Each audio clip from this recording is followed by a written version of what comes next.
आज मैं आपको हार्ट अटैक के बारे में 1 से 2 मिनट में बताने की कोशिश करूंगा। हार्ट अटैक को 3 नामों से जाना जाता है। एमआई, मायोकार्डियल इंफार्क्शन, या कुछ लोग एसीएस भी लिखते हैं। एसीएस का मतलब होता है एक्यूट कोरोनरी सिंड्रोम। कभी भी किसी पर्चे पे एक्यूट एमआई लिखा हो, एसीएस लिखा हो या हार्ट अटैक लिखा हो तो आप समझ जाइए कि एक सीरियस मेडिकल इमरजेंसी है। ये कब होती है और कैसे होती है? ये तब होती है जब हार्ट की मसल में ब्लड ले जाने वाली रक्त कोशिका से ब्लड जाना पूर्णतः रुक जाता है या बहुत कम हो जाता है। ऐसा क्यों होता है? ऐसा इसलिए होता है कि ब्लड वेसल आर्टरी के अंदर क्या डिपॉजिट हो जाता है?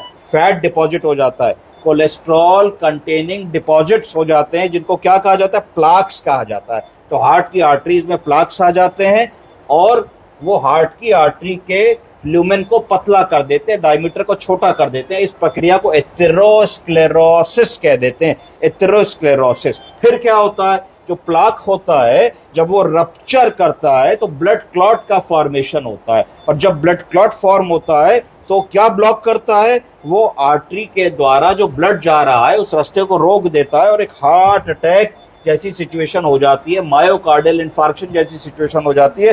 हार्ट की मसल को ब्लड नहीं मिलता, जिसके कारण वो मसल मरने लगती है और मरीज को लक्षण आने लगते हैं। सांस फूलने लगती है, छाती में दर्द होने लगता है, पसीना आने लगता है, जबड़े में दर्द होने लगता है, लेफ्ट शोल्डर में पेन रेडिएट होने लगता है और भी कई लक्षण होने लगते हैं।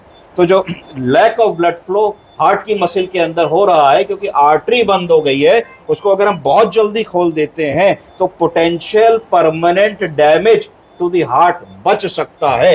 इसलिए तुरंत उसको हार्ट के डॉक्टर के पास भेजना है। ईसीजी करने के बाद तुरंत उसको कोशिश करनी है कि जहां एंजियोग्राफी एंजियोप्लास्टी होती है वहां भेज देना है, जिससे वो बंद नस खोली जा सके, रिवेस्कुलराइज किया जा सके।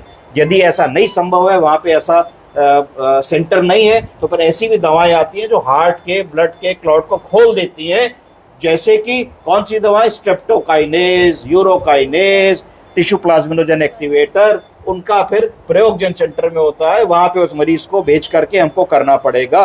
अगर सही समय पे हार्ट के मरीज को ना देखें तो उसकी मृत्यु हो सकती है।